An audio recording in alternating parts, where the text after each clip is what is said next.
En question principale, M. le député de Chauveau. Merci, Monsieur le Président. Monsieur le Président, ma question s'adresse au Premier ministre et porte sur l'industrie de la construction.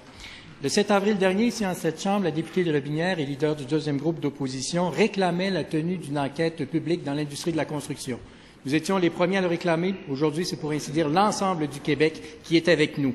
Et voilà que des appuis de taille, des appuis prestigieux s'ajoutent justement à cette cohorte de Québécois qui réclament la tenue d'une enquête publique. La Sûreté du Québec, le syndicat de la Sûreté du Québec et également l'Association des procureurs de la Couronne. Je cite son président, Christian Leblanc, qui dit « C'est l'intégrité de toutes nos institutions qui est aujourd'hui en cause. L'intégrité. C'est pour ainsi dire, Monsieur le Président, les deux bras du gouvernement, la Sûreté du Québec et également les procureurs de la Couronne, les deux bras légaux du gouvernement qui réclament la tenue de cette enquête. Or, curieusement, il y a une espèce de triumvirat qui refuse encore et toujours. Le Parti libéral du Québec, le Parti libéral fédéral, de triste mémoire impliqué dans le scandale des commandites, et également la FTQ Construction.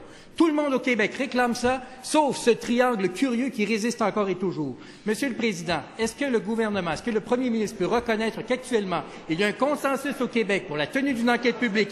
Est-ce qu'il peut continuer encore de nier l'évidence? Est-ce qu'il peut continuer à miner la crédibilité du Québec, comme l'écrit la presse aujourd'hui? Parce que quand il continue comme ça, c'est la crédibilité du Québec qui est en jeu. Alors, Monsieur le Premier ministre, en réponse au chef du deuxième groupe d'opposition, que je dois appeler par son titre, Monsieur le député de Chauveau, chef du deuxième groupe d'opposition. Monsieur le Premier ministre. Monsieur le Président, d'abord, c'est la première occasion que j'ai de féliciter publiquement le nouveau chef de l'ADQ. Alors, je ne veux pas manquer l'occasion de lui souhaiter bonne chance. Et je constate que même s'il est le nouveau chef du parti, c'est la même question qui revient. Et sur cette question-là, le gouvernement a priorisé les enquêtes. C'est les enquêtes qui donneront, peu importe la formule choisie, les faits, les éléments de preuve nécessaires pour aller plus loin, pour déposer des plaintes, pour faire en sorte que ceux et celles qui ont commis des infractions soient punis. Alors, il y a une logique là-dedans qui est implacable. On ne peut pas passer à côté des enquêtes. Il faut faire des enquêtes. C'est ce qui donne des résultats. Et c'est ce que nous faisons, l'opération Marteau. Mais en plus, il y a les projets de loi que nous avons déposés sur lesquels on veut agir tout de suite. Et ça interpelle tous les législateurs qui sont ici à l'Assemblée nationale. Et 125 d'entre nous ont l'occasion de poser des gestes dans les prochains jours pour contrer justement ces agissements-là. Et je demande au chef de l'ADQ s'il va, oui ou non, collaborer avec nous sur le dépôt des projets de loi pour que nous puissions tous les adopter d'ici le 4 décembre prochain et bouger aujourd'hui. Pas attendre, là, 2-3 ans. Aujourd'hui, Monsieur le Président.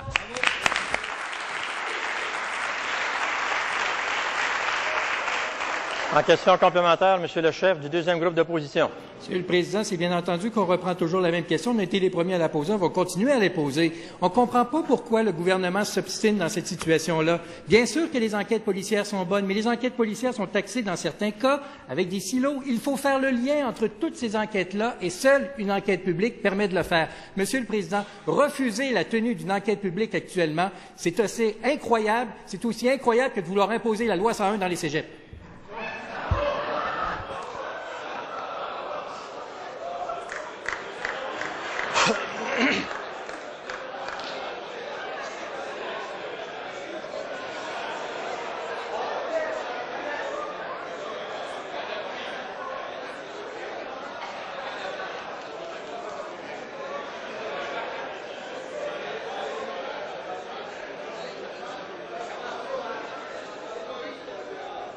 Alors,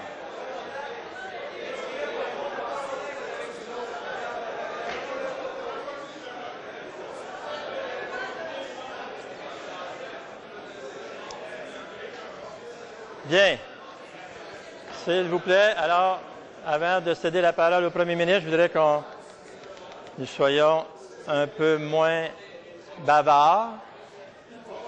S'il vous plaît. S'il vous plaît. Très bien. Monsieur le Premier ministre, vous avez la parole. Je peux-tu demander de répéter la question? C'est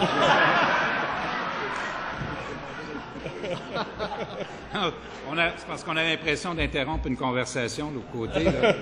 Et sur cette question-là, comme la loi 101, on y reviendra. J'espère qu'on y reviendra. J'aimerais réitérer que, peu importe le scénario qu'on priorise au Québec, il y a une chose sur laquelle tout le monde s'entend. Il faut absolument des enquêtes policières pour aller chercher des faits, pour aller chercher des éléments de preuve. Il me semble qu'il y a là une logique qui est implacable. On a pris des moyens extraordinaires pour donner à la Sûreté du Québec des ressources pour aller plus loin avec l'opération Marteau. On dépose des projets de loi pour aller plus loin, pour bouger aujourd'hui. Je répète ma question au chef de l'ADQ. Est-ce que oui ou non, il va nous appuyer pour qu'on puisse bouger aujourd'hui ou est-ce qu'il va attendre 2 et 3 ans?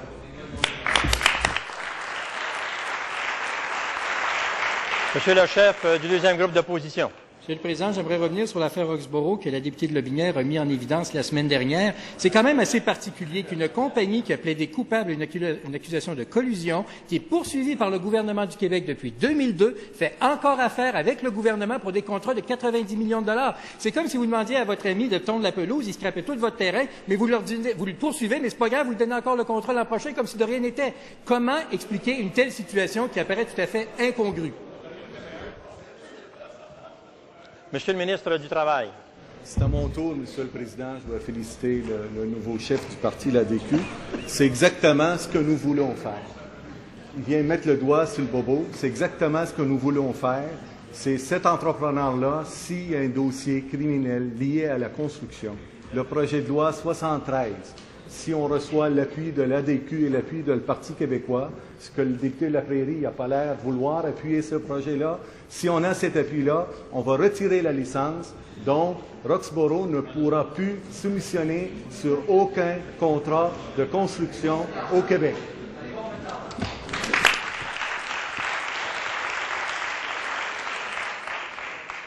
En question principale.